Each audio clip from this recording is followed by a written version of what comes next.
ಒಬ್ಬ ವಕೀಲನಾಗಿ ಇವತ್ತಿನ ತೀರ್ಪನ್ನು ಜನತಾಂತ್ರಿಕವಾಗಿ ನಾನು ಸ್ವಾಗತ ಮಾಡ್ತಾ ಇದ್ದೀನಿ.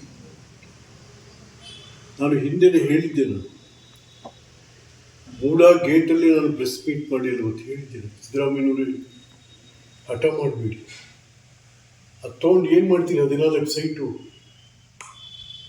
ಸೈಟನ್ನು ಸರೆಂಡರ್ ಮಾಡಿಬಿಡಿ. ಯಾರೋ ನಿಮ್ಮ ಮನೆಯವ್ರ ಹತ್ರ ಸೈನ್ ಹಾಕಿಸ್ಕೊಂಡು ನಿಮ್ಮಲ್ಲಿರೋ ಪಿ ಎಗಳೇ ನಿಮಗೆ ಮೋಸ ಮಾಡಿದ್ದಾರೆ, ವಾಪಸ್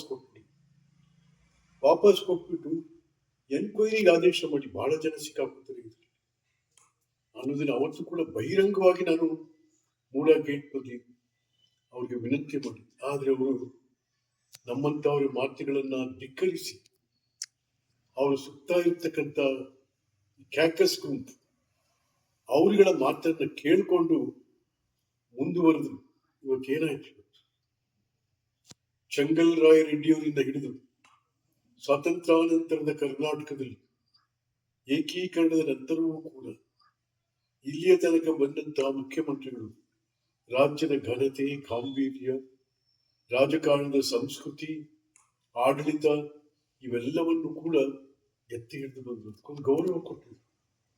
ಅದೆಲ್ಲವನ್ನು ಕೂಡ ಇವತ್ತು ನೀವು ಹಾಳು ಮಾಡಿಬಿಟ್ಟು ಸಿದ್ದರಾಮಯ್ಯ.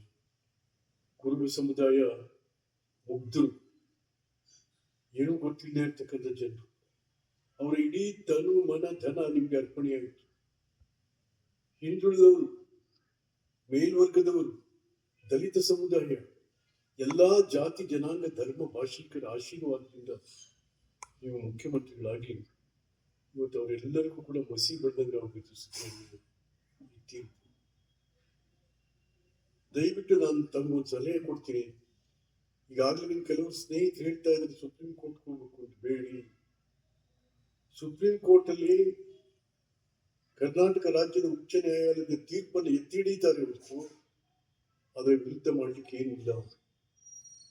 ಹಾಗಾಗಿ ತಾವು ಬಹಳ ಗೌರವಿತವಾಗಿ ತಮ್ಮ ಸ್ಥಾನಕ್ಕೆ ರಾಜೀನಾಮೆ ಕೊಟ್ಟು ಬೇರೆಯವ್ರಿಗೆ ಅವಕಾಶ ಕೊಟ್ಟು ರಾಜ್ಯದ ಆಡಳಿತ, ರಾಜ್ಯದ ಅಭಿವೃದ್ಧಿ, ಜನಮನದ ಸಂಕಷ್ಟ ಪರಿಹಾರ ಇವೆಲ್ಲವೂ ಕೂಡ ಆಗ್ಬೇಕಾಗಿದೆ. ಸಿದ್ದರಾಮಯ್ಯ ದಯವಿಟ್ಟು ಹಠ ಮಾಡಬೇಡಿ ಅಂತ ಹೇಳಿ ತಮ್ಮನ್ನು ನಾನು ಕೂಡ ವಿನಂತಿ ಮಾಡ್ತಾ ಇದ್ದೀನಿ.